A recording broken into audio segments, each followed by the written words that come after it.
Salut, c'est Charlie de la chaîne Benetton Studio. Sur ma précédente vidéo, nous avons pu voir comment faire des repères pour des dessins de posture en mouvement. Si vous avez raté cette vidéo, je vous mets le lien juste au-dessus. Nous allons voir maintenant comment donner forme à notre dessin repère. Je vais continuer avec le dessin que je viens de faire. Une fois que vous avez fait votre dessin, munissez-vous d'une gomme et gommez légèrement votre dessin.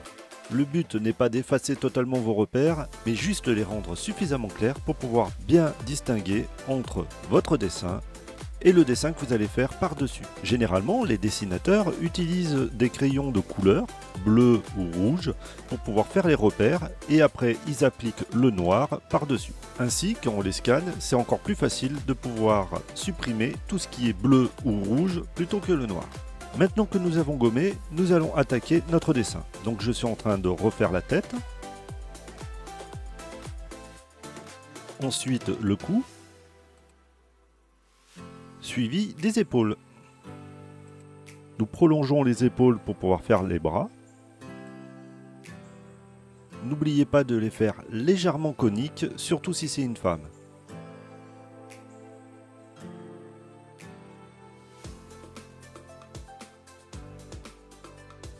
Dans cette position, l'avant-bras cache légèrement le haut du bras.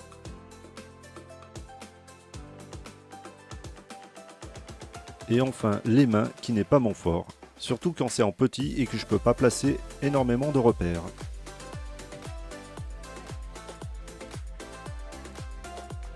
On fait un petit trait à la base du bras pour faire l'aisselle. Et ensuite notre dos en prenant le bas du bassin et en faisant un arc de cercle qui va en direction du diaphragme. De l'autre côté, nous raccordons notre bassin à notre buste, mais uniquement en repère, donc n'appuyez pas trop fort, car dans la position de notre modèle, le ventre est légèrement plié, donc on va faire ressortir un petit peu les côtes et avoir un ventre un petit peu plus plat. Ensuite on dessine les seins. L'erreur qu'on a tendance à faire quand on dessine des seins, c'est de faire absolument un rond au niveau du sein qui est face à nous. Seulement, il ne faut jamais le faire, il faut juste faire un arc de cercle, sauf si c'est une poitrine extrêmement généreuse. On trace le côté de la hanche et nous passons aux jambes. Pour ça, il faut qu'on représente correctement le genou. Là, par exemple, le petit rond ne suffira pas, il nous faut un rond bien plus grand. Ensuite, nous partons du genou jusqu'en haut de la cuisse en faisant un léger arc de cercle. Et la petite pliure au niveau du haut de la cuisse. Nous partons de la hanche du début de fessier pour aller jusqu'au genou. Soyez plutôt léger sur vos courbes.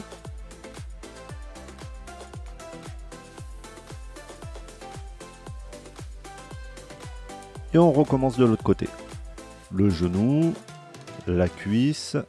Vous remarquez que je fais une légère courbe vers le haut pour pouvoir raccorder la hanche. Au final, entre le genou et la hanche, nous avons une sorte de vague. Maintenant, nous allons faire le bas de la cuisse. On fait un petit trait pour l'entrejambe. Vous constaterez aussi que les cuisses sont légèrement coniques. Et enfin, le tibia.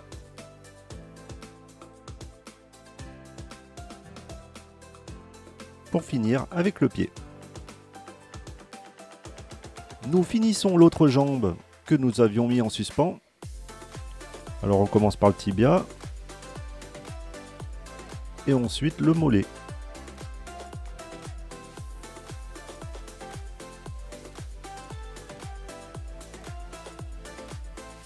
Et enfin l'autre pied.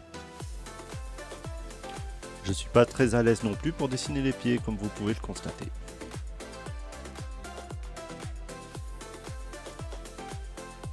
Allez, maintenant on va faire le deuxième bras. Il y a donc une partie qui est cachée par le visage. On dessine le coude, ensuite l'avant-bras.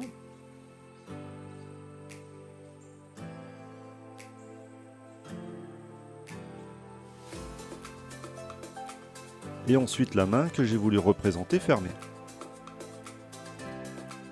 Maintenant que nos contours sont faits, on va gommer tout ce qui est repère qu'on avait fait au départ, qu'on avait légèrement gommé déjà, mais que nous allons gommer en plein.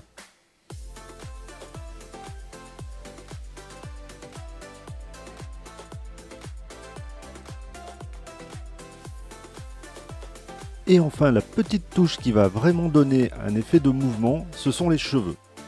Donc moi je veux que mon corps donne l'impression qu'il est en train de descendre et de tourner en même temps. Donc il va falloir que je fasse des cheveux qui sont un petit peu en l'air et dans la rotation.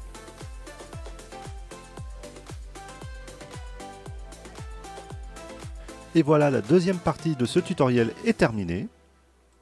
Il nous restera une troisième et dernière partie, l'habillage de notre personnage. Je vous remercie d'avoir regardé cette vidéo. N'hésitez pas de faire un pouce bleu, de donner un commentaire. Abonnez-vous à ma chaîne pour ne pas rater ma prochaine vidéo et les suivantes aussi. Et en attendant, je vous dis à plus YouTube.